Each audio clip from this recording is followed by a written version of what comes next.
Bienvenidas a todas las personas que están conectadas hoy. Mi nombre es Irene Salvo Agoglia, formo parte del grupo de investigación Afín Barcelona y les doy la bienvenida cordial a un nuevo seminario y un nuevo encuentro del ciclo de seminarios Afín del periodo 2025. Hoy tenemos el honor de continuar estas conversaciones que realizamos habitualmente con dos invitadas muy especiales que son, además de, las voy a presentar, pero también son integrantes de nuestro equipo. El seminario de hoy lleva por título Maternidades, violencias y demandas de justicia, construcción de archivos con mujeres que denuncian el robo de hijos e hijas en la Argentina. Estoy em, haciendo ingresar a algunas personas que están entrando al seminario. Bueno, este seminario está presentado por dos colegas muy queridas. Una de ellas es Soledad Gesteira, que es doctora y magíster en antropología social por la Universidad de Buenos Aires. Es investigadora adjunta al CONICET y miembro también del grupo AFIN. Su trayectoria incluye investigaciones sobre adopción, apropiación de niños y niñas, derecho a los orígenes, parentesco, maternidad y activismo. Integra el equipo Burocracias, Parentesco, Derechos e Infancias del programa de Antropología Política y Jurídica de la Facultad de Filosofía y Letras de la UBA y colabora con Abuelas de Plaza de Mayo desde hace muchos años, desde el 2001, ¿no? Son casi 25 años, en el Archivo Biográfico Familiar. Actualmente dirige el proyecto PIP CONICET, Maternidad e Identidad, del cual se desprende la investigación que hoy presenta junto con también nuestra querida Carla Villalta, que es doctora en antropología social, investigadora principal del CONICET, profesora universitaria y directora del equipo Burocracias, Derechos, Parentesco e Infancias en la Universidad de Buenos Aires también. Carla ha liderado muchísimos proyectos claves en torno a la niñez, derechos humanos, políticas públicas, colaborando también con organismos nacionales e internacionales como UNICEF, la CENAP, la Defensoría del Pueblo, entre otros. Fue también una de las coordinadoras del convenio entre CONICET y Abuelas de Plaza de Mayo para la puesta en valor de su archivo institucional y participa activamente en múltiples redes académicas internacionales, incluyendo AFIN, REMA, Antera y REIAL, entre otras. También vale decir que Soledad también es integrante de Antera. Les agradecemos entonces profundamente a Sole y Carla su generosidad al compartir este trabajo con nosotras y les invitamos también a todas las personas presentes a participar activamente en el espacio de diálogo posterior. La dinámica del seminario es siempre la misma y por lo tanto en una primera parte Soledad y Carla van a hacer una presentación de unos 30 a 40 minutos y luego vamos a abrir un espacio de 20 a 30 minutos para la conversación, las preguntas o reflexiones de todas las personas participantes. Les recordamos también que pueden ir anotando algunos comentarios, inquietudes, preguntas durante la presentación a través del chat, ya que al finalizar vamos a abrir este intercambio más colectivo. Bueno, sin más, damos paso a la presentación de Soledad y Carla. Muchas gracias. Buenas tardes a todas. Aquí estamos durante nuestra mañana. Pero espero que estén todas bien por allí. Bueno, muchísimas gracias Irene por la presentación y también muy agradecidas de tener tantos participantes en este seminario. Estamos muy deseosas de compartir este proyecto, parte de las reflexiones que han surgido de este proyecto de constitución de un archivo que venimos elaborando con distintas mujeres que ya conocíamos, ¿sí? A partir de experiencias previas de investigación. Bueno, allí Irene nos presentó, formamos parte del programa de Antropología Política y Jurídica. Yo coordino un equipo de investigación en particular del programa que se llama Burocracias, Derechos, Parentescos e Infancias, y desde hace unos cuantos años venimos indagando, ¿no?, respecto de los diferentes dispositivos jurídicos burocráticos de protección de derechos de niños, niñas y adolescentes, dispositivos que de una u otra forma siempre están evaluando, ponderando, juzgando la maternidad, ¿no?, de quienes son las responsables de esos niños y niñas. Y en ese punto y también en relación con esas prácticas de apropiación, de circulación coactiva de niños, mucho hemos investigado respecto de, bueno, las experiencias, ¿sí? Que tienen esas personas hoy adultas cuando se enfrentan con la búsqueda de sus orígenes. Bueno, y esto ha dado lugar a toda una línea de indagación, de investigación que lleva adelante Soledad Gesteira. Pero bueno, les contaba, con estas mujeres que ya hemos de una u otra forma charlado, conocido sus historias. La idea es ahora volver a trabajar, pero desde otra perspectiva, ¿sí? La propuesta, y ahora les vamos a contar en esta exposición cómo surgió esta propuesta, esta iniciativa, es poder recopilar sistemáticamente los testimonios de mujeres que denuncian haber sido separadas sin su consentimiento de sus hijos e hijas al nacer, y así a partir de recopilar sistemáticamente estos testimonios, poder elaborar, poder trabajar en la elaboración de un archivo para resguardar y para poner en valor esos relatos que durante mucho tiempo fueron acallados, menospreciados. Esos relatos reconstruyen, en verdad, historias que no solo dan cuenta de distintas prácticas violentas ejercidas sobre estas mujeres cuando eran muy jóvenes y fueron constreñidas a entregar a sus hijos en adopción o directamente fueron despojadas de sus bebés recién nacidos, sino que también dan cuenta, entendemos, de los prejuicios, de los estigmas que pesaron sobre ellas. Eh, pero para comprender cómo se gestó esta iniciativa, la idea de constituir un archivo con estos relatos, es preciso ir unos años atrás eh, y ubicamos en 2020. ¿Sí? Pensemos en el mundo en 2020, pandemia de COVID-19, y en el marco de medidas de aislamiento que había dictado aquí el gobierno en Argentina, una artista plástica y activista, ahí la ven, Claudia Raimondo, activista por el derecho a conocer los orígenes, se vinculó con nosotras para hacernos una propuesta. A Claudia también, ¿no? Ya la conocíamos de otras experiencias previas de investigación. Claudia nació en 1962 y recién a sus 38 años se enteró que había sido apropiada y entregada a la familia que la crió, a su familia adoptiva, por una monja. Y esta artista plástica que ha hecho, bueno, numerosas puestas, performances para sensibilizar sobre el tema de búsqueda de orígenes, ¿sí? Para dar a conocer su historia también, en esos momentos estaba muy sensibilizada por la muerte de algunos activistas, centralmente de mujeres que en los últimos años habían comenzado a agruparse y a denunciar que sus hijos les fueron robados al nacer. ¿Sí? Sensibilizada por eso, ¿sí? por la pérdida de la vida de estas personas, nos comentó una idea que le rondaba hacía tiempo, y que era la propuesta, la idea de poder construir un archivo que reuniera los testimonios, las voces, las historias de estas mujeres que denunciaban que sus hijos les habían sido robados. Y así la propuesta fue la de construir un archivo que permitiera atesorar, preservar las historias de esas mujeres que durante muchísimo tiempo habían acallado, habían silenciado esos relatos.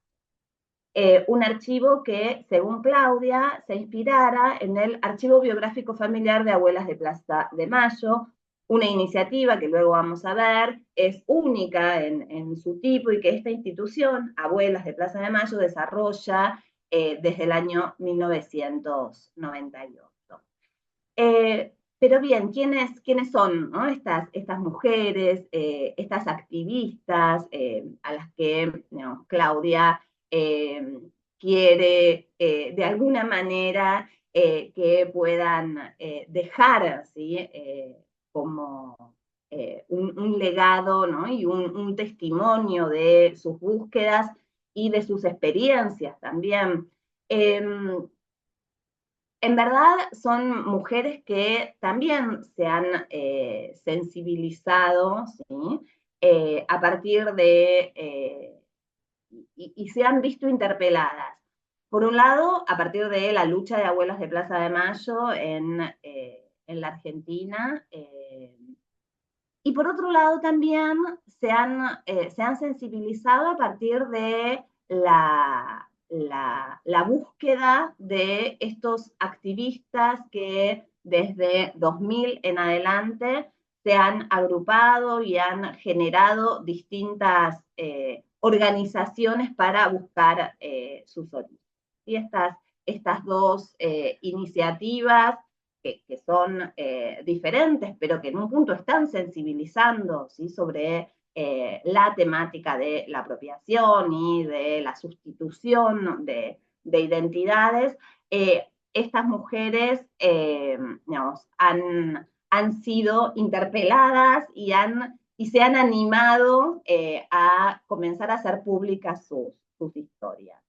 Eh, Además de eso, eh, pudieron hace muy pocos años relativamente eh, acercarse a esas organizaciones de activistas que buscan sus orígenes y así comenzaron a solicitar ayuda en sus búsquedas. ¿Sí? Y esto realmente fue muy importante, incluso para estos activistas, activistas como Claudia Raimondo, que veíamos recién, porque justamente son la parte, ¿no? Podemos pensar, que completa sus historias. ¿Sí?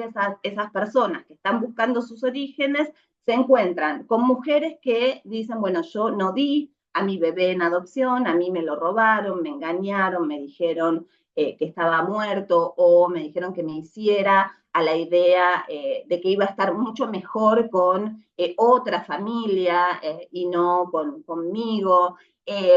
Esto es, digamos, su presencia impactó mucho también en estas organizaciones. De hecho, eh, el acercarse a estas organizaciones y compartir el relato, para muchas de ellas fue la primera vez que se animaban a relatar, a hacer público eso que durante muchísimos años habían silenciado y que era una historia que solo conocían sus afectos más próximos. ¿Sí? Un entorno, el entorno más próximo de estas mujeres, que muchas veces también las había alentado a olvidar, a tapar, ¿sí? O bien en otras ocasiones había descreído de su relato. ¿No? Debe ser cosa tuya, no es así, el médico dijo que, ¿no? El bebé murió a las pocas horas de nacer. Bien, ¿qué plantean estas mujeres? ¿Qué buscan? ¿Por qué decidieron hacer públicas sus denuncias?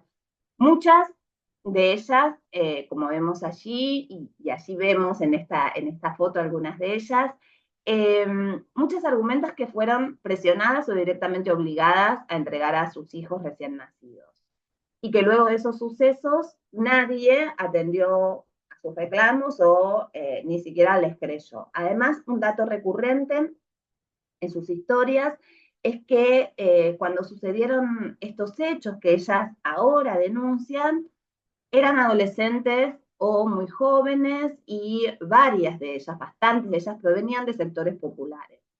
En una gran cantidad de casos, además, sus embarazos se habían producido por fuera del matrimonio legal, ¿sí? Por lo que estos, así como sus eventuales maternidades, también se vieron envueltas y en este tipo de maternidad fuera de lugar que Claudia Fonseca caracterizó, ¿sí? En tanto, ponían en cuestión, y estamos hablando, ¿no? De década del 60, del 70, ponían, del siglo pasado, estamos hablando de embarazos que ponían en cuestión pautas sociales, culturales, que regulaban la sexualidad femenina, la constitución de una familia legítima, y muchas de hecho fueron obligadas, ¿sí? También por ese entorno próximo, por sus madres, por sus tías, ¿no? A ir a parir a determinados lugares en donde luego allí fueron despojadas de sus hijos. De hecho, algunas de ellas relatan que desde el embarazo mismo fueron coaccionadas para que entregaran a sus bebés. Otras, en cambio, denuncian que fue en el momento posterior al parto que médicos y enfermeras hicieron pasar, como decía antes, por muertos a los bebés que ellas escucharon llorar y que nunca pudieron ver. En general, todas relatan que se sintieron engañadas, que ninguna de las personas que participaron en la atención hospitalaria del parto les explicó qué estaba sucediendo y las respetó en sus decisiones. Así, hoy, ¿no? Actualmente, se ven ellas en aquel momento víctimas de violencia obstétrica, pero ¿no? que era una categoría que no era asequible, que no estaba disponible en esos momentos. ¿No? Aparecían una serie de prácticas que ellas recuerdan como muy violentas, pero que no tenían las herramientas ni los recursos sociales para hacer frente a ellas. Narran, sí, que en esas situaciones se sintieron extremadamente vulnerables y que no recibieron ningún apoyo para enfrentarse a quienes más autoridad tenían en los ámbitos médicos en los que se había realizado la atención del parto. Eh, y así, siendo víctimas del despojo de sus hijos e hijas, eh, muchas de ellas nos cuentan que en ese momento las sedaron, que nadie creyó en su palabra, que las consideraron presas de la angustia, ¿sí? Por la muerte repentina o imprevista de un recién nacido y por lo tanto afectadas en su salud mental, desequilibradas, locas, ¿no? Haciendo uso de una serie de estigmas asociados también a las mujeres y a la maternidad. O bien que intentaron convencerlas, como decía antes, de que los bebés estarían mucho mejor con las personas que los iban a criar y que al ser ellas tan jóvenes ya tendrían otra oportunidad de ser madres. Y una situación de extrema vulnerabilidad, como así planteamos en esta placa, dada sobre todo por la asimetría de poder imperante en estos lugares institucionales y también por la situación de minorización en las que las colocaban, ¿sí? Que en parte también explica el reducido margen de maniobra, ¿sí? de maniobrabilidad que tuvieron estas mujeres y que ciertamente también esa situación de asimetría incidió en en la muy escasa credibilidad y audibilidad de su reclamo en el momento no, cercano a estos hechos. Si querés pasar de placa Sole, bien. Entonces, para comprender la particularidad que revisten estos casos, también es preciso recordar que estas prácticas, ¿sí? Vinculadas al silencio, al secreto, al ocultamiento, históricamente en distintos países de la región han sido recursos para administrar los procesos de adopción e inscripción falsa de niños. ¿Sí? Inscripción en el registro civil de un niño como si fuese hijo propio y no lo era. Y ello sí se relaciona ¿sí? con esta pretensión que ha sido también analizada por diversas antropólogas de padres adoptivos que procuraban hijos e hijas como si fueran biológicos, ¿no? Esta construcción de la familia adoptiva como si fuese biológica, que implicaban, entre otras cosas, por un lado, ocultar el estatus adoptivo de la relación para que la adopción pudiera imitar a la naturaleza y para intentar lograr que esa filiación fuese un vínculo exclusivo, irrevocable, excluyente. Por otro lado, también podemos notar ¿sí? que este silencio, este ocultamiento, en la gestión de este tipo de adopciones se asocia con un cariz salvacionista, ¿sí? En tanto había que reducir a esos sujetos, ¿no? A esos niños que eran adoptados prácticamente a la nada, ¿no? Para que esas prácticas fuesen recubiertas con valores tales como el rescate, el amparo, la salvación, ¿no? Que contribuía también a ese silenciamiento y ocultamiento de la historia de origen de esos niños. ¿Sí? De hecho, lo que se presuponía era que los niños y niñas eran hijos o de la pobreza extrema, ¿no? Y por eso sus familias no tenían nada para ofrecerles, o bien del deshonor, ¿no? Esto es de relaciones ilegítimas, por eso sus madres no querían criarlos, ¿no? Todas estos supuestos que como analizamos, colaboran en ese silenciamiento, ocultamiento y secretismo, ¿no? Así, las madres de origen, como también hemos analizado en distintas investigaciones, aquí en AFIN, Diana Marre, Irene Salvagoglia, Beatriz San Román, bien, estas madres, ¿sí? de origen aparecen siempre como borradas de los relatos sobre la adopción. En algunos casos, ¿no? Eran retratadas como abnegadas y pobres madres, ¿sí? Que se habían desprendido de su hijo para brindarle un mejor futuro. Y en otros casos, en el peor de los casos, se las presentaba como madres desnaturalizadas. ¿Sí? En tanto, habían hecho abandono de su hijo, no merecían ser consideradas como tales.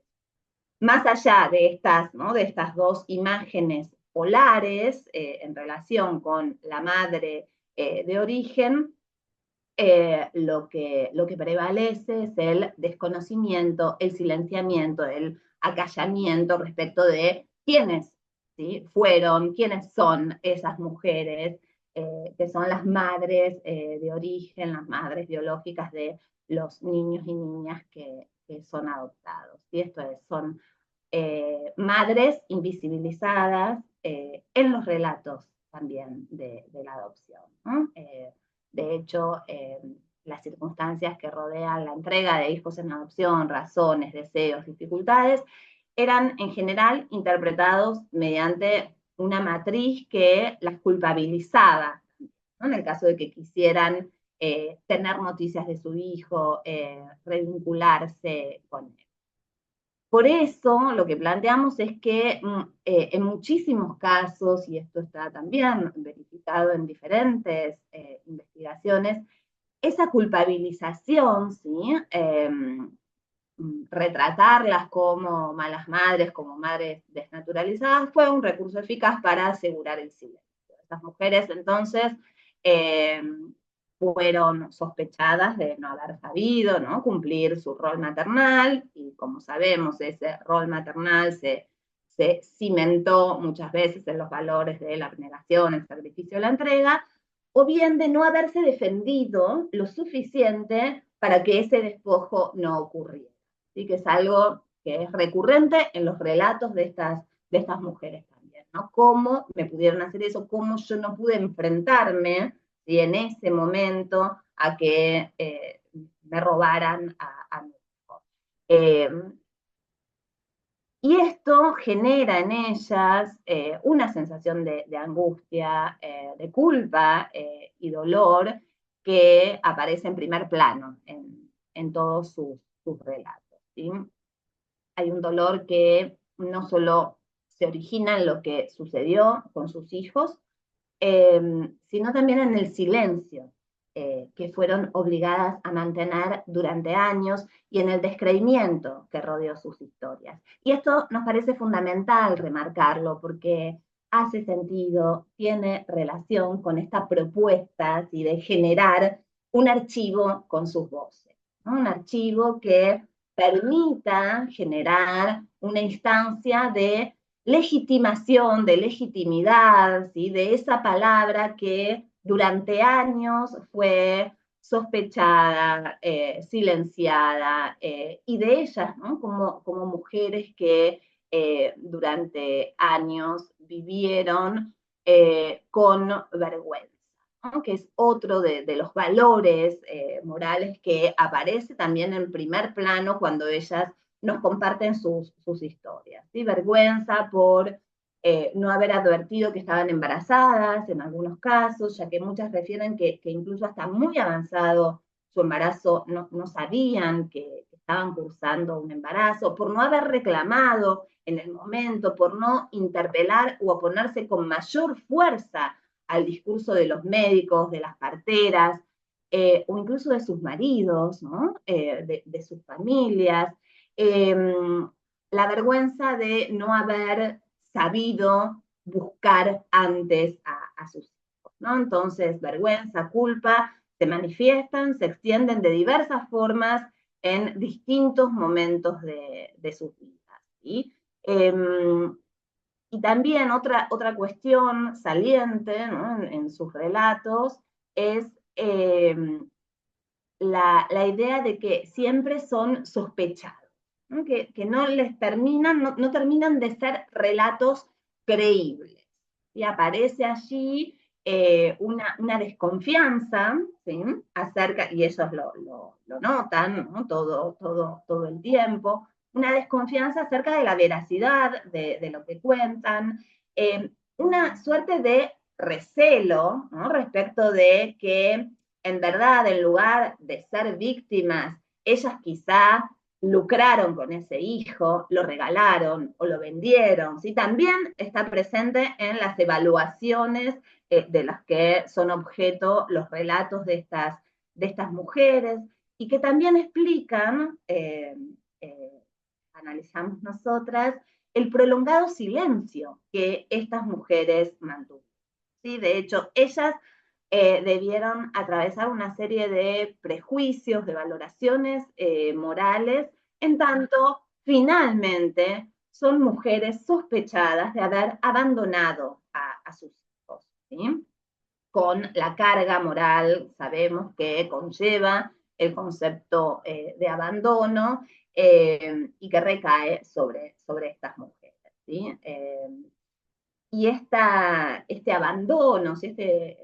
Esta imagen como modélica del abandono, en verdad, si una las escucha atentamente y con humildad, se contrapone bastante, ¿sí? Con esas situaciones que ellas comparten y que evidencian situaciones de maltrato, de coacción, de engaño, de complejas tramas también de sujetos, instituciones, ¿sí? Que hicieron posibles esas separaciones y despojos, ¿sí? De hecho, otro asunto que se vuelve recurrente en sus narrativas refiere a la presión o directamente a la imposición, ¿sí? Por medio de la coacción a la que fueron sometidas por médicos, parteras, patrones, ¿sí? Patrones o patronas, varias de ellas eran empleadas domésticas que tuvieron que desprenderse de sus hijos o bien por sus familias, ¿no?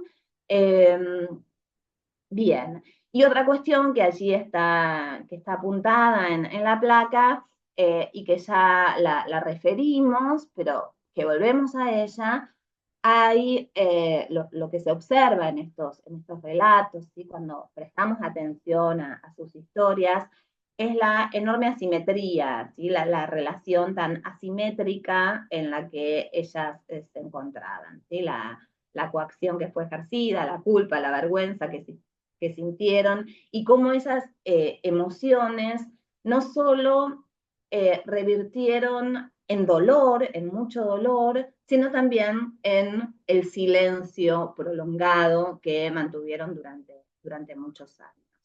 Eh, Bien, voy a describir mínimamente, así le doy paso a Soledad. Eh, Les decía, estas mujeres comenzaron a animarse a hablar y desde 2010 a esta parte han ido aumentando, ¿sí? La cantidad de mujeres que se acercan a las asociaciones de activistas que buscan sus orígenes y que incluso ya han comenzado a conformar esas mismas organizaciones, tales como, bueno, Colectivo Mendoza por la Verdad, es una en la provincia de Mendoza, de Argentina, Hermanas y Madres del Alma. Luego se conformó la asociación Madres en Búsqueda, más tarde Madres por la Verdad en 2017, y actualmente varias madres también han confluido en un grupo que lo denominaron Madres Unidas. Eh, y aquel archivo, ¿sí?, que imaginaba Claudia, trata entonces sobre la historia de estas mujeres. Y de eso trataba esta idea que Claudia en 2020 nos acerca, una demanda concreta, claro, que ella nos hace y que surge también o a partir de estas relaciones que como antropólogas establecemos en el trabajo de campo, ¿no? Que es mucho más que digamos, una misión extractivista de ir, tomar datos y llevarlos al laboratorio para analizarlos, sino que quedamos marcadas por relaciones de solidaridad y afecto construidas en el tiempo. Eh, y un poco, bueno, la pregunta, entonces, esa demanda de Claudia, como les contaba antes, se originó a partir de esta pregunta, ¿no? ¿Por qué no construir un archivo como el de abuelas para estas madres? Justamente Claudia Raimondo había participado en una actividad de este convenio que mencionó Irene cuando nos presentó, ¿sí?, entre Abuelas de Plaza de Mayo y CONICET, habíamos hecho una presentación de ese convenio, digamos, postulado, ¿no?, la importancia que tenía una puesta en valor del archivo de abuelas, del archivo institucional, pero sobre todo de este archivo biográfico familiar, que luego Soledad va a contar bien de qué se trata, en qué consiste. Eh, y eso fue una pregunta muy concreta y que también nos permitió reflexionar respecto de algo que ya venimos trabajando en nuestras investigaciones, pero que se refiere a la potente inspiración ética, política y metodológica, podemos decir, eh, que conlleva la lucha de abuelas de Plaza de Mayo en nuestra sociedad y que siempre está derramando, ¿sí?, hacia otros temas, hacia otros espacios, ¿no? De hecho, a esta activista, el archivo de abuelas le disparó la idea, la necesidad de hacer también un archivo para atesorar historias y para procurar rearmarlo de cero, ¿no?, como allí decimos. Bueno, y allí fue que presentamos este proyecto que lo coordina Sole, yo lo estoy co-coordinando, que se denomina Maternidad e Identidad, Demandas de Derecho, Historias de Vida y Construcción de Archivos sobre el robo de niñas y niños en la Argentina. Sole, ¿quieres continuar? Sí, por supuesto. Creo que me salteé. No, ahí va. Bueno, este proyecto cuenta con un valiosísimo equipo de especialistas, antropólogas mayormente, pero también historiadoras como Agustina Gentili, especializadas en temas de infancia, maternidad, robo de niños, y archivos, ¿no? Recientemente se sumó Guadalupe Basualdo, otra antropóloga especialista en trabajo de archivos, Soledad Torres, que es la persona que filma, Marlene Russo, Soledad Rojas, Inés Schiariti. Bueno, la verdad que es un lujo este equipo que tenemos. Y un poco en función de lo que veníamos hablando y de lo que venía comentando Carla, de cuáles han sido las inspiraciones de este proyecto, sin lugar a dudas, el archivo de abuelas, explícitamente nos lo dijo Claudia. ¿Por qué no tener un archivo como el de abuelas? El archivo biográfico familiar de abuelas, como contó Carla, surge en el año 98 y es un reservorio de historias, de recuerdos, que se recogen a través de entrevistas a familiares y amigos de las mamás y los papás de los nietos y las nietas que están buscando las abuelas de Plaza de Mayo. Esto es de las personas que fueron desaparecidos. Son anécdotas, como decía, historias, fotografías que se guardan en cajas, como estas que se ven aquí, que resguardan la institución, que resguardan las abuelas, hasta el momento en que el nieto es o la nieta es localizado y se le entrega su archivo, es decir, su caja. Se recolectan y se resguardan voces, historias.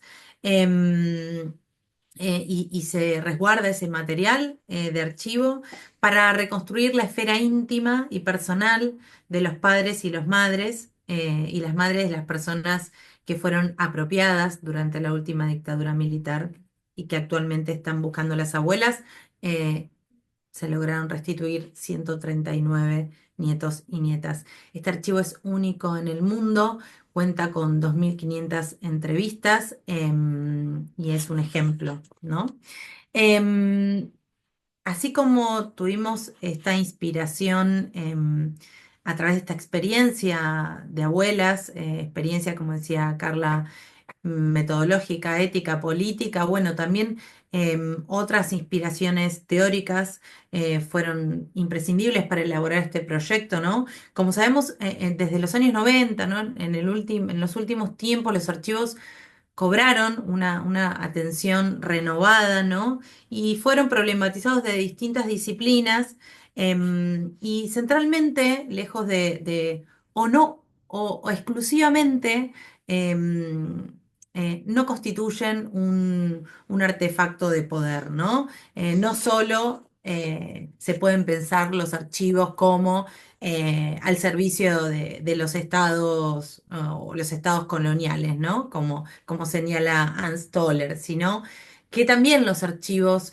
han servido para impugnar distintas formas de violencia y también iluminar vulneraciones que usualmente se caracterizan por su opacidad. Entonces, los archivos también pueden ser considerados como una reserva de memoria social, ¿no? Y sin lugar a duda, tienen un alto valor emocional y afectivo. Como les decía, una fuerte inspiración para nuestro proyecto fueron los estudios sobre la conformación de archivos alternos, ¿no? Estos archivos que buscan apartarse de la noción de archivo como dispositivo, ¿no? Como artefacto de poder en el sentido em, de dispositivo que sostiene condiciones de la gubernamentalidad y del saber colonial, patriarcal, para proponer una crítica sobre sus formas de operación, ¿no? Desde esta perspectiva, los archivos alternos cuentan a veces con datos difusos, con información censurada, con materialidades vivas, ¿no? Clasificaciones que son un poco alteradas y donde se da el cruce de afectos y emociones. Otra de las inspiraciones tiene que ver con los trabajos sobre los archivos de la comunidad, ¿no? Que reflexionaron sobre la constitución de acervos relativos a diversos grupos identitarios y el desafío que supone para quienes trabajan como archivistas de construir entornos más incluyentes que permitan superar los desequilibrios históricos que han sufrido algunas comunidades, ¿no? En este sentido, algunos historiadores, algunos investigadores señalaron que así como los archivos históricamente han estado al servicio de los estados o los regímenes coloniales, como decía recién, también las prácticas de análisis de los documentos han estado orientadas al servicio del poder y no hacia la realización de la justicia social. Por eso, para cambiar ese estado de cosas, se plantea la necesidad de reformular la descripción archivística, ¿no? De manera que el archivo se convierta como una herramienta de activación del documento como evidencia y como soporte de la memoria colectiva, ¿no? Centralmente en los casos donde hay violaciones de los derechos humanos. Por eso, y acá pusimos esta cita porque nos parece muy valiosa, consideramos que los archivos, retomando a Anne Gilliland, en su trabajo con los archivos del postconflicto en Yugoslavia, ella va a decir, los archivos deben estar pensados no solo para documentar el pasado, sino también para responder las preguntas del presente y para proyectar el futuro, ¿no? Entre las inspiraciones y los diálogos, bueno, un diálogo que tenemos que nos interesa especialmente tener es con la experiencia de maternidades robadas, ¿no? Española, un archivo también de imágenes y voces que esperamos poder concretar con las compañeras en el próximo Congreso de Repromov en junio. Em, pero el archivo nuestro, un archivo para las madres buscadoras, tiene dos objetivos.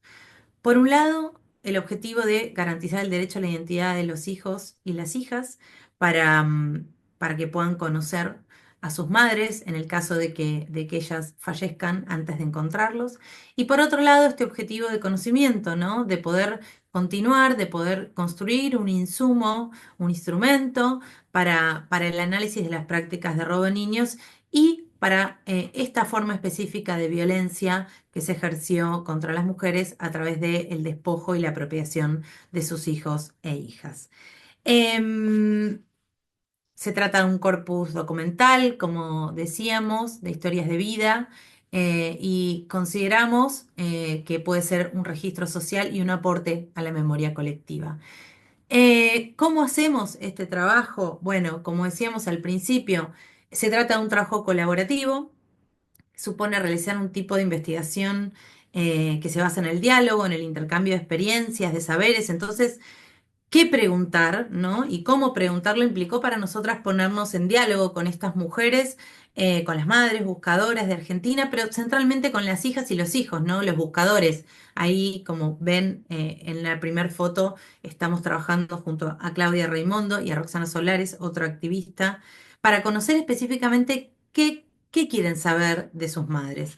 Entonces, para construir nuestra guía de entrevista, recogimos otras guías que habíamos elaborado para nuestras etnografías, para nuestras investigaciones previas que habíamos tenido con los buscadores y con las buscadoras y con las madres. También retomamos la guía que se utiliza en el archivo biográfico. Entonces, con todas estas guías como inspiraciones, construimos un conjunto extenso de preguntas. Y una vez que tuvimos esa guía, la trabajamos con las activistas, con las buscadoras, esto es con las hijas que buscan a sus madres, enviamos por mail a muchas de ellas, esperamos atentas sus devoluciones. También trabajamos de forma presencial, esa es una imagen de una jornada de trabajo que se ve en la primera foto. Y en este proceso de co-construcción, una vez que tuvimos lista esa guía, el paso siguiente era salir a entrevistar, ¿no? Y otro de los desafíos de este archivo fue definir de qué modo íbamos a recoger esas voces de esas mujeres y sus historias.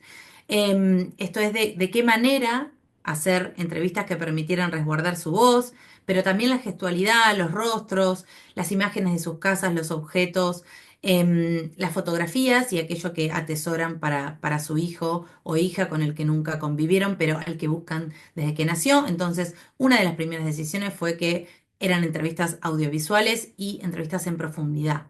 Pero no estábamos haciendo entrevistas con ellas para llevar adelante una investigación como las que habíamos llevado desde el año 2010, ¿no? Entrevistas que produjeran datos o que tal vez tuvieran una circulación más restringida, ¿no? O anónimas, ¿no? Antes que eso, lo que estábamos haciendo era, a partir de esas entrevistas, darle forma a una suerte de palabra pública, ¿no? Un testimonio que permitiera conocer lo que les sucedió, pero también, y ahí el desafío, ¿no? Que permitiera conocer a estas mujeres más allá de este hecho que marcó sus vidas para siempre, ¿no? A lo largo de la historia de la humanidad, los testimonios han permitido demostrar hechos y prácticas violencias que en ocasiones sucedían de forma oculta y clandestina. Por eso nos parece especialmente interesante el concepto de testimonio, retomando los aportes acá de Pilar Calveiro, ¿no? De una antropóloga argentina, el testimonio como ruptura contra el silencio y como una práctica de resistencia, ¿no? ¿Por qué? Porque el testimonio nos reclama una reacción, ¿no? Se trata de voces, de relatos y de narraciones que nos interpelan y justamente por eso el testimonio tiene una naturaleza política. Pero ¿qué forma asume el testimonio que estamos construyendo con estas mujeres, ¿no? ¿Cómo narrar el robo, pero a la vez narrarse a sí mismas, narrar su historia? Entonces, el desafío que tuvimos fue el de abordar la situación del robo, que en general es relatada por ellas en otras instancias, ¿no? En la justicia o en las oficinas del Estado donde ellas llevan sus denuncias. Em, entonces, el desafío era abordar el robo, pero sin que impregnara por completo el relato. Esto es, poder conocer otras facetas de su vida, conversar sobre quiénes son ellas, es decir, una perspectiva más íntima, que las recupere como mujeres, esposas, madres, compañeras, amigas, con sus gustos, sus hábitos, sus deseos, sus intereses, ¿no? Entonces, poder construir un relato que se centre en sus maternidades robadas, pero que también pueda dar cuenta de otros aspectos constitutivos de sus vidas y de sus identidades. Entonces, es justamente en esta intersección que los testimonios de estas mujeres constituyen una prueba social, política y memorial de una forma específica de violencia que sufrieron a través de la separación coactiva de sus hijos e hijas y la vulneración de su derecho a maternar, tal como ellas nos dicen. Por eso se trata de construcciones políticas y en este sentido consideramos que ahí radica una de sus potencialidades y una potencia que supone transmitir, conmover, interpelar. Entonces, nuestro rol es construir este relato materno, pero que no se agota solamente en ese aspecto. Se trata de un testimonio que incluye ese relato materno y a la vez es personal, es íntimo, para ese hijo o hija que no pudieron conocer. Entonces, es un intento conjunto para recomponer en ese relato algo de todo lo deshecho por la experiencia del robo de ese hijo o esa hija. Em, Otro elemento de este archivo son las cartas. Las cartas que a través de la historia, ¿no? Sabemos que han sido una fuente privilegiada de estudio, ¿no? Para los historiadores, la comunicación epistolar y para el estudio socioantropológico. ¿Pero por qué? Porque, bueno, las cartas tienen esta impronta personal, intimista, infidente, emotiva y testimonial, ¿no? Porque son comprendidas como una vía privilegiada de acceso a cuestiones relacionadas con los vínculos afectivos. Nos permiten acceder justamente a estos repertorios emotivos. Durante esa jornada de trabajo que les comentábamos en la placa anterior, hubo un elemento que nos llamó la atención en el trabajo y esta necesidad de las madres de conocer cómo era la letra, de las buscadoras, perdón, de cómo era la letra de sus madres, ¿no? Entonces surgió la idea de pedirles que nos mostraran una nota, un cuaderno o una receta, ¿no? Poder tener el registro de las letras. Y allí, en este intercambio, en esta co-construcción, en este trabajo colaborativo, llegamos a pensar en la posibilidad de que, además de una nota, una carta, estas mujeres escribieran una carta especialmente dirigida para ese hijo o hija de puño y letra, ¿no? Entonces el archivo incorpora, además de la entrevista y las fotografías de fotografías que registramos, también esta carta escrita por sus madres. Y en la carta, lo que pudimos recoger, acá vemos una de ellas, dos de ellas, es que las mujeres expresan sus sentimientos y centralmente sostienen que no abandonaron a sus hijos, que siempre los buscaron. Lo mismo que han hecho en las oficinas del Estado, en la justicia, en sus declaraciones públicas, em, volviendo a este punto de la sospecha, ¿no? Esta idea de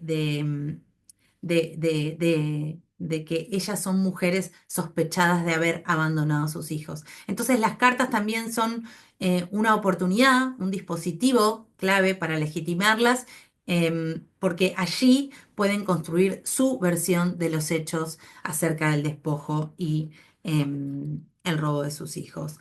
¿Qué potencialidades pensamos que tiene este archivo?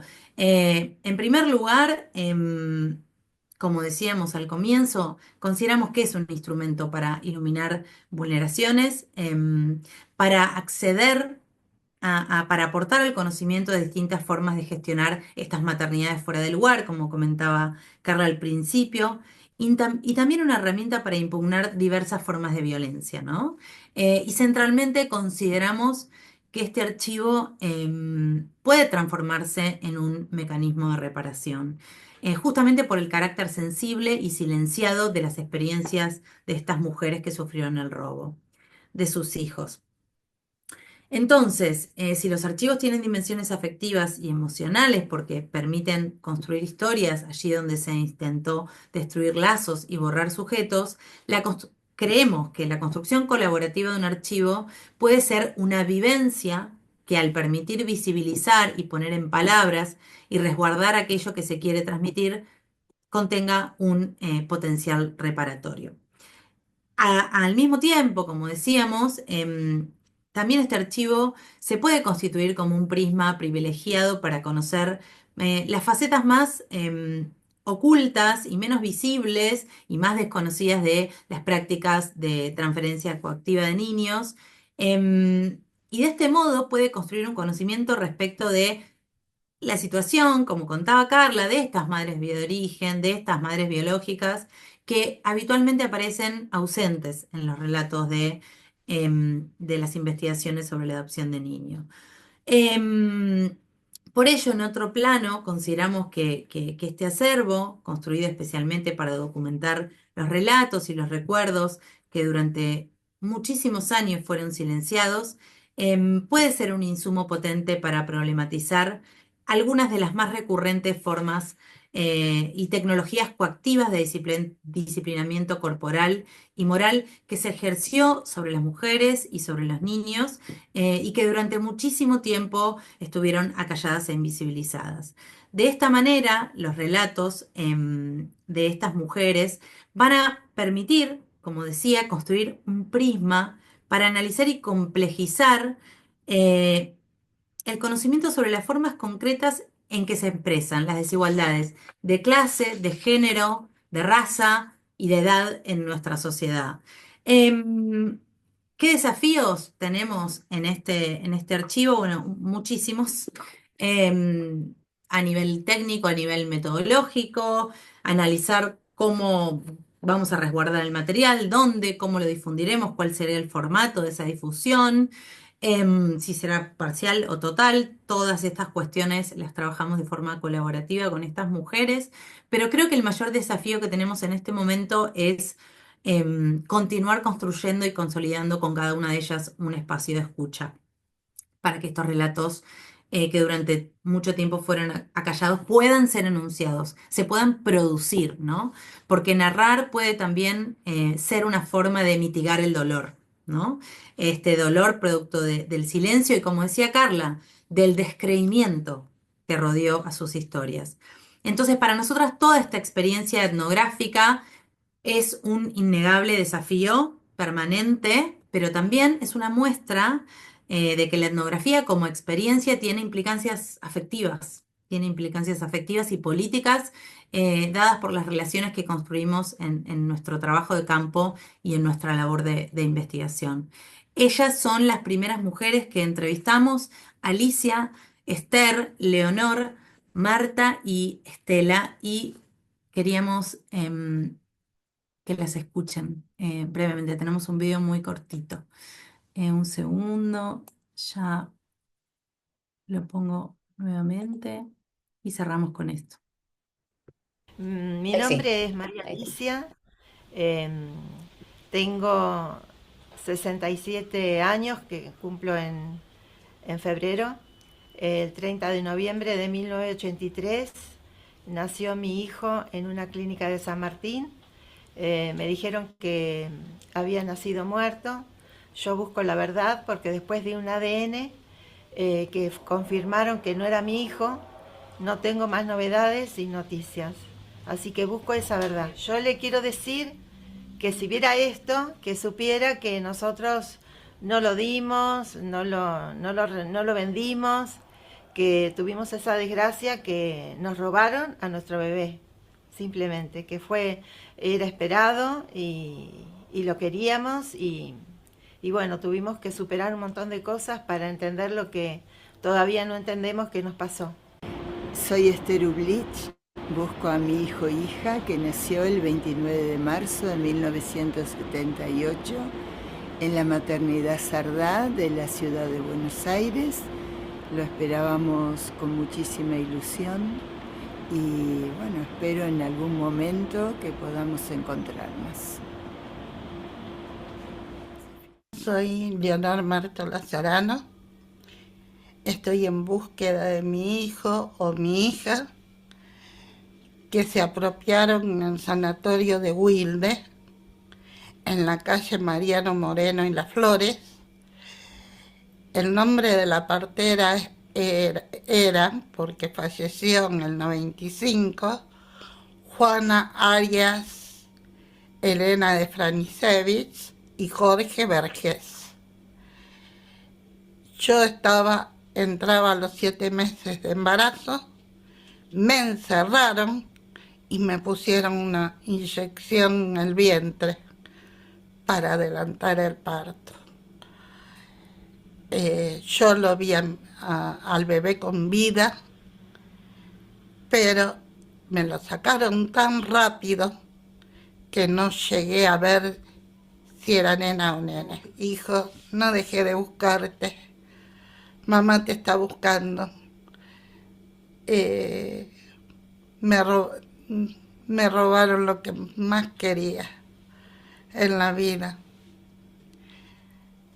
Y, y esa herida jamás cicatrizará. Quiero hablar con vos, quiero verte. Quiero que sepas la verdad de todo. Que yo daría 1 minuto de mi vida. Daría mi vida por 1 minuto para verte, mi amor. Por favor. No quiero morir sin volver a verte.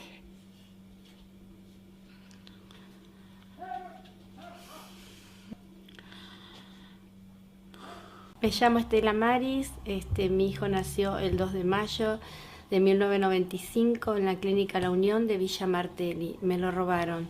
En ese momento yo tenía 33 años. Hijo, quiero que sepas que te busco, que no dejaré de buscarte, que fuiste un hijo esperado, amado, que todos te amábamos. Me llamo Marta Isabel Pérez.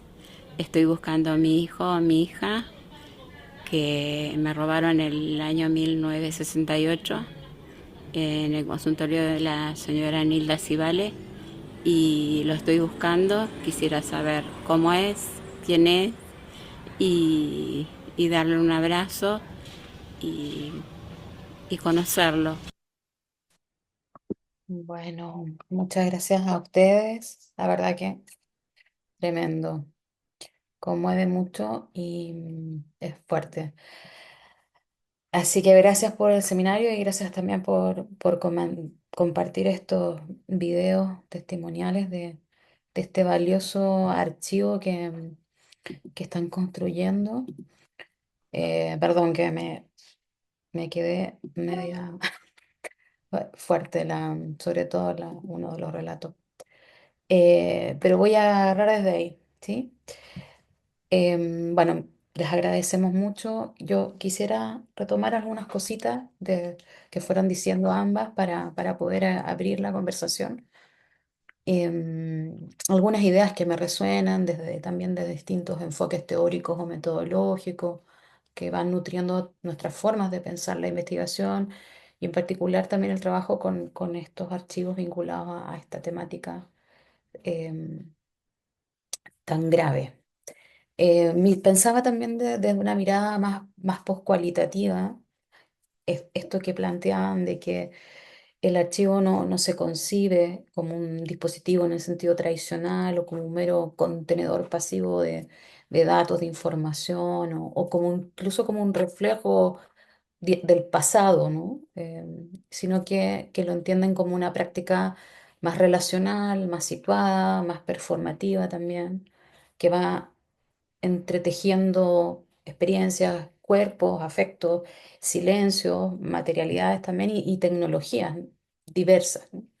Entonces, me resonaba mucho con eso, con los enfoques más poscualitativos o perspectivas más poshumanistas que están complejizando mucho estas visiones más tradicionales y desplazan y ponen también más allá del sujeto la cuestión de las agencias múltiples, que configuran también lo que se va archivando, cómo se archiva, qué efectos genera el archivo.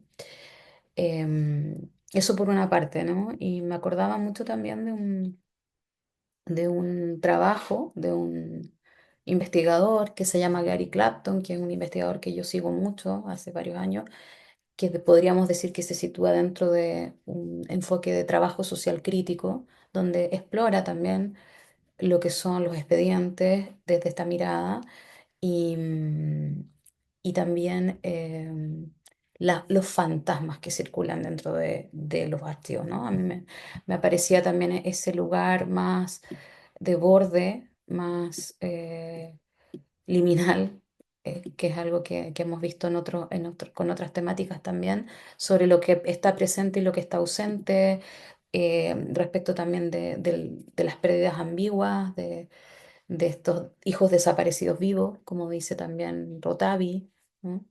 Ese lugar entonces más fantasmagórico que está atravesando mucho los relatos. Coincido mucho bueno, con los procesos que ustedes identificaban, y a mí me pensaba yo como psicóloga, ¿no? Esta psicopatologización, inversión de la responsabilidad y todo lo que aparece en los relatos, tiene como la paradoja de la salud mental de por un lado, psicopatologizar a estas mujeres y al mismo tiempo en esa psicopatologización generarles un efecto en su salud mental, ¿no? Es como lo perverso de eso también, ¿no?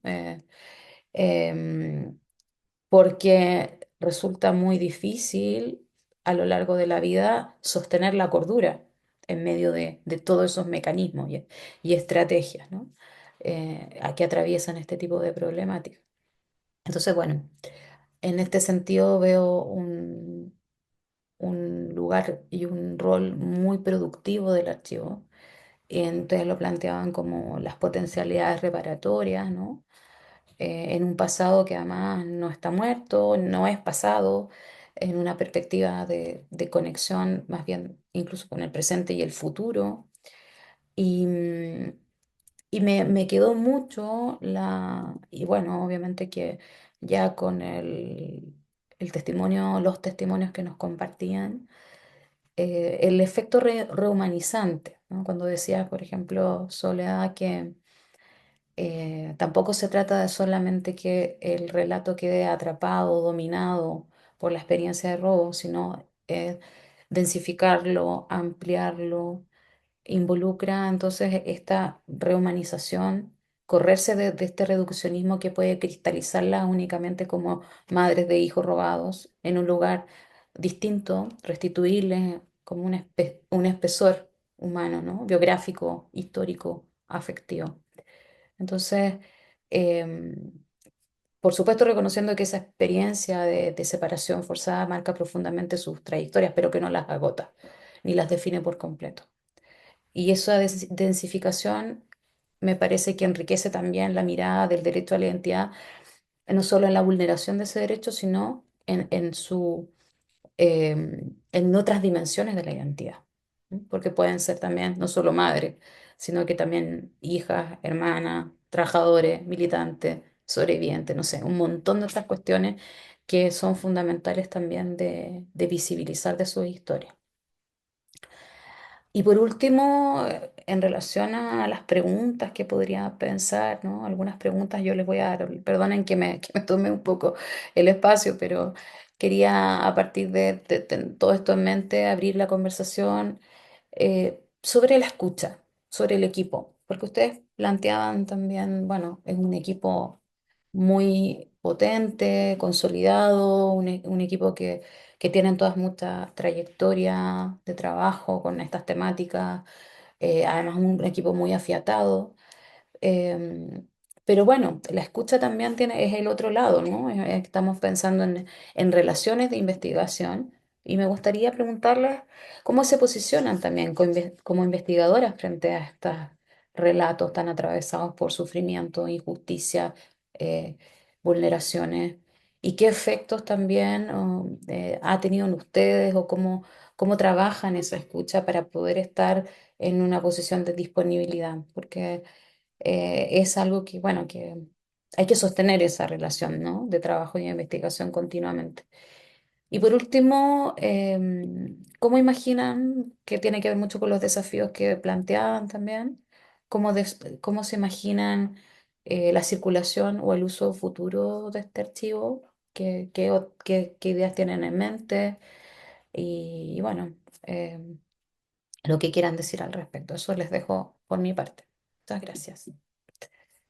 Y voy a mirar por acá si hay mensajitos, alguien que también haya levantado. Y cuando quieran comentar lo que quieran y les interese también. Doble, ¿querés empezar vos? Bueno, dale, sí, agradecerte, ¿no? Agradecerte, Irene, por tu devolución.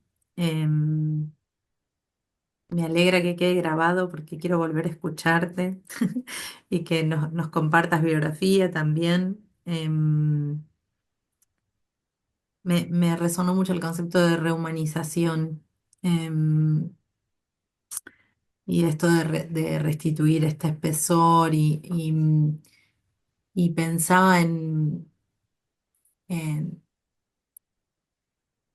pensaba en la dignidad como eso. Estuve leyendo un libro, Letitia, El fin de los hombres, ¿vieron? De Iván Jablonka, que trata, bueno, sobre un femicidio, ¿no? Y él hace toda una investigación, em, porque esta niña que mataron no tiene voz, digamos, ¿no? Y hay algo, y que él dice, bueno, hay este libro, de alguna manera es restituir un poco la dignidad de esta niña, mujer. Y me hizo pensar en nuestro archivo también, ¿no? En el orden de restituir esta dignidad a través de acciones políticas, ¿no? Claramente, que eso creo que lo marcamos a lo largo de la exposición. Em, y el tema de la escucha, bueno, creo que la antropología de por sí nos da un entrenamiento singular. El trabajo etnográfico, el trabajo de campo, ¿no? Esta premisa de compartir tiempo y espacio con las personas con las cuales trabajamos de un modo respetuoso, em, y sabiendo que somos parte de eso que estamos investigando, porque no existe tal cosa como la mosca en la pared. Creo que es un gran entrenamiento. Personalmente también yo hice muchas entrevistas en el archivo de abuelas de Plaza de Mayo. Creo que eso también es un entrenamiento. Em, y, y creo que el trabajo en equipo y a ver, y los orígenes, ¿de dónde venimos? Venimos del programa de Antropología Política y Jurídica que coordina nuestra maestra, que es Sofía Tiscornia, em, que viene trabajando en este sentido desde el minuto uno que se formó el equipo en el año 1993. Entonces creo que hay algo en la temporalidad de consolidar un modo de hacer, eh, en respecto a las problemáticas vinculadas a la vulneración de derechos humanos, em, que está en nosotras y que creo que lo vamos trabajando en distintas instancias. Entonces veo por un lado como lo disciplinar, lo concretamente antropológico, eh, y la forma de trabajo colectiva que venimos teniendo. Y por otro lado, la experiencia concreta del trabajo en el archivo de abuelas, ¿no? Creo que que esa combinación configura esa escucha. Sigue siendo absolutamente desafiante. O sea, eso no significa que sea sencillo, pero creo que hay un grado de afectación, ¿no? Eh, que es enorme. Ellas mismas nos dicen al finalizar las entrevistas lo agotadas que quedan, pero al mismo tiempo el alivio que sienten. Digo, es algo que nos pasa a nosotras también. Em, y creo que es buscar ese equilibrio entre la empatía, la contención y bueno, y esa guía, ¿no? Esa guía que es nuestra guía, que es la guía que construimos con las buscadoras y los buscadores que sabemos que su deseo es que esté esa información. Entonces, es ese equilibrio entre la contención, la emoción y bueno, y cumplir el objetivo de, de construir esos testimonios, ¿no? Un poco desordenada, no sé si contesté. No, gracias, Sole. Sí.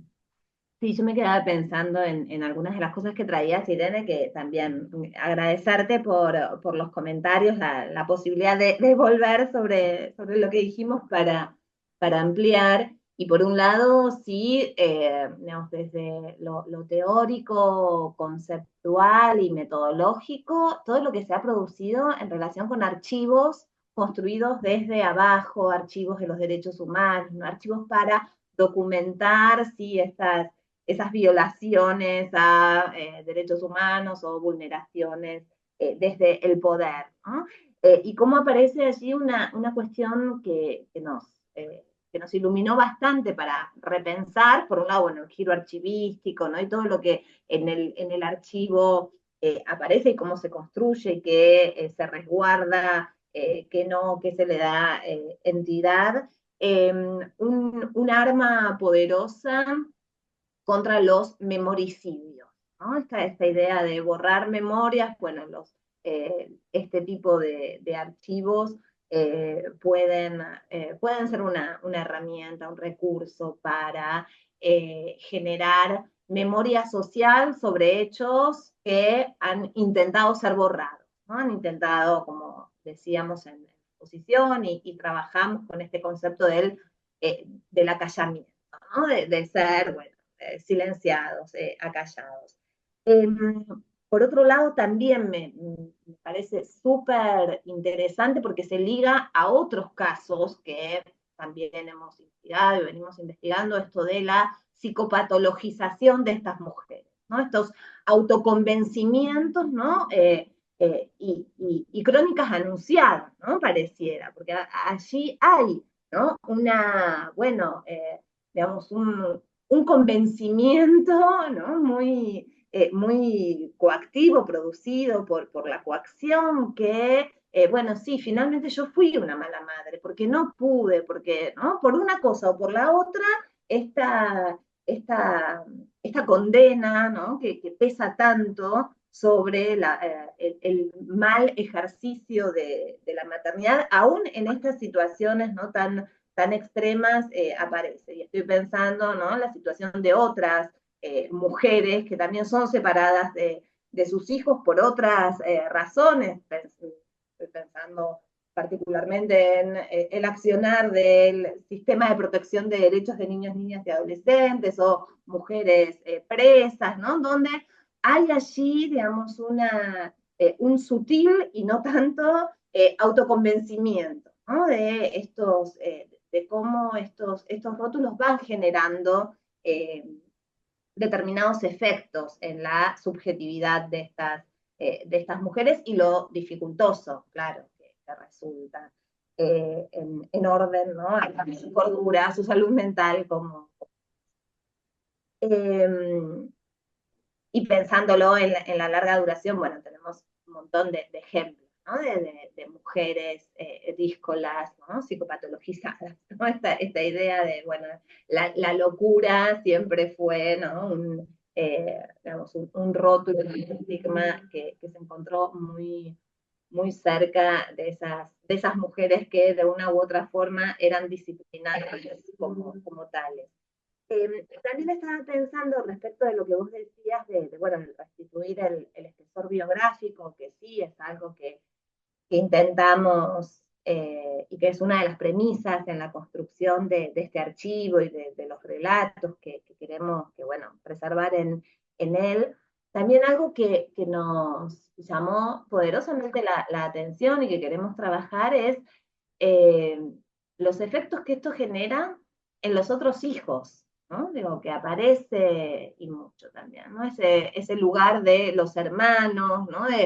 Digo, de hecho, bueno, hay mujeres que nos confiaban que también tuvieron que callar o que hacen, ¿no? Pero escondidas de sus otros hijos, porque bueno, allí se genera, ¿no?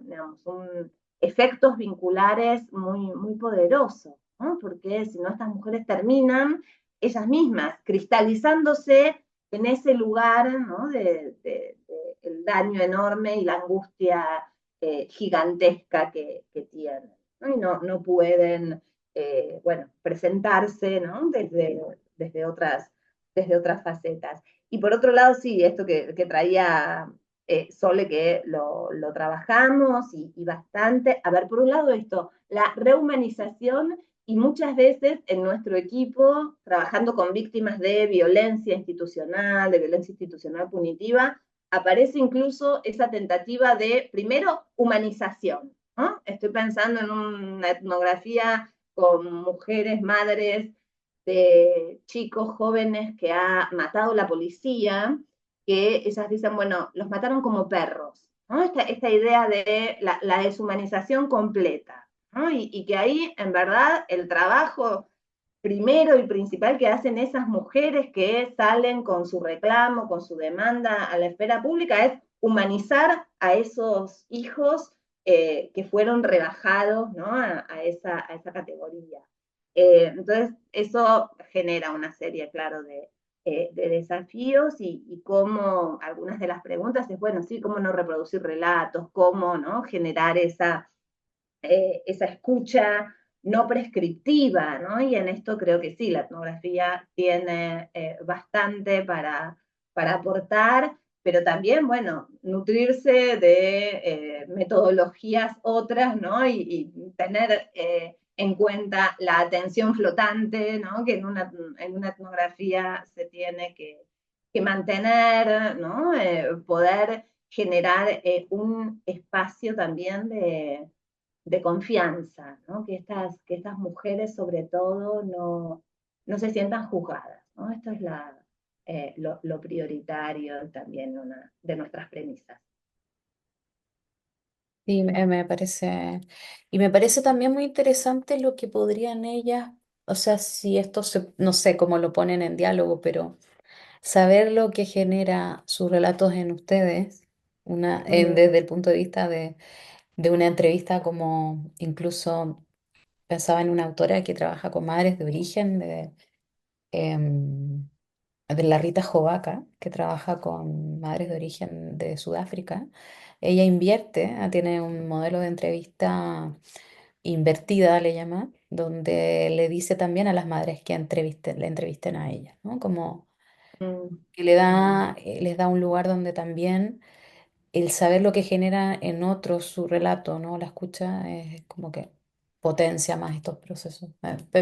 Se me dispara muchas, la verdad, muchas reflexiones y mm, también pensando en el video, eh, porque mucho de la forma en que ellos presentan el testimonio también es como un mensaje en una botella, ¿no? Como de una mm, manera como esperando que eso que ya tiene un efecto también, ¿no? De que no sabemos si esos hijos van a poder llegar a escucharlo, lo sabemos, eso ustedes lo saben muy bien también en todo lo que han trabajado con abuelas, ¿no? Pero ya eso, ese efecto como de poder decir o las cartas, ¿no? Como todo está, como la noción más de mensaje o del mensaje que se envía o que llegará a alguno o que queda o que algún día será escuchado. No sé, también creo que ahí tiene como esa potencia enorme. Y lo del sistema familiar que tú planteabas, los hijos ausentes que están mucho más presentes, tal vez, y los hijos presentes que quedan a veces desplazados por el dolor, el daño. ¿no? Entonces también mirar eso me parece súper interesante, eh, mirar los sistemas familiares también, ¿no? Cómo impacta y se irradia la experiencia, no solo queda en esa relación materno-filial, sino que se expande a la pareja también, no sé, hay otros afectados también, ¿no? Y en otras también así Ujú. como se densifica por un lado, pero también puede expandirse. No sé si hay alguien más que quisiera comentar, preguntar algo. Hay varias personas que tuvieron problemas de conexión y se cayeron, volvieron a entrar, entonces no, ahora también hay algunos que pudieron retornar. ¿Alguna pregunta, comentario? No sé si Hanna nos está pudiendo escuchar, que había tenido problemas de conexión, la que también trabaja además con temas de maternidad. Ujú. Está bueno eso que dijiste del mensaje en la botella, es muy interesante la imagen. Creo que eso, y vinculado a lo que decía Carla, esa sensación bueno, te dejo esto, ya está, me quedo tranquila, ¿no? Eso explícitamente nos han dicho, como mm, la última entrevista que hicimos a Esther, a Estela Maris, perdón, ella había tenido una serie de inconvenientes de salud, después una amiga que repentinamente falleció y dijo, yo tengo que hacer la entrevista. Tengo que hacerla ya, no puedo perder un minuto más. O sea, Mm, esto es ahora. mm, Y, a ver, hay una preparación y una disposición, es muy costoso para ellas en dar sus testimonios. mm, ¿No? Es volver a revivir, si bien nosotras hacemos ese desplazamiento hacia otras esferas de su vida y de sus gustos. Bueno, el robo tiene una centralidad y marca todo el testimonio, ¿no? Entonces, hay una disposición y sin embargo, Estela nos decía, necesito hacer esto. Y ese alivio, ¿no? De lanzar esa botella, pero también hay algo vinculado a lo que decía Carla de la confianza, de depositar en nosotras, ¿no? En confiar en nosotras para resguardar eso. Y exacto. eso es un desafío enorme y es una Mm, responsabilidad enorme. mm, em, También que tenemos, ¿no? Por delante también, pensando en nada, en instituciones, en convenios, en donde se Ujú. va a resguardar, digamos, yo esto un poco lo había mencionado en la exposición, pero bueno, em, tenemos desafíos de distinto orden, digamos. Em, Gracias, Irene, No, todo el gracias a intercambio. ustedes. Bueno, ya estamos en el tiempo. No sé si Carla también quieres decir algo más de cierre, pero para redondear alguna idea antes de despedirnos. Sí, estaba pensando, sí, en una cuestión que vos trajiste respecto bueno, esas presencias-ausencias, ¿no? Digamos, es un poco, sí, y que se liga con esta imagen de la botella en el mar y la necesidad, ¿no? De seguir generando voces eh, y relatos e historias, ¿no? Allí donde se quiso imponer una única historia, ¿no? Y una negación rotunda del pasado. Y en estos momentos creo que, bueno, es una apuesta ético-política y que tiene que ver con defender también los espacios de investigación, ¿no? Así cuando el mundo avanza hacia algunos lugares que quieren solamente imponer un único relato monocorde, monolítico, bueno, poder hacer emerger, ¿no? Estas otras historias que estuvieron acalladas se vuelve también un desafío. Así que muchísimas gracias por el espacio. Muchísimas gracias a ustedes. Me quedé también resonando con un libro que estoy leyendo que se llama En una voz humana de Gilligan, que es la Carol Gilligan, la Ajá. famosa feminista, ¿no es cierto?, que ha trabajado también ética del cuidado. y que van mucho en esa línea, ¿no? Entonces, bueno, Ujú. como que hay muchos elementos ahí que se van cruzando. Les quiero agradecer mucho su tiempo, todo su trabajo valioso, comprometido, ético, cuidadoso. Y, eh, y bueno, espero también que tengamos oportunidades para seguir hablando de esto Ujú. ahora que nos vamos a ver en unos meses más y escucharlas también y seguir profundizando las conversaciones. Así que les agradezco muchísimo a todas las personas también que han estado hoy día presentes, escuchando, atentas y a ustedes nos volvemos a encontrar prontamente en un nuevo encuentro del ciclo de seminarios afín. Un abrazo muy grande y que estén muy bien. Abrazos, muchas gracias. Cariño. Gracias. Adiós. Chao, chao. Adiós. Gracias.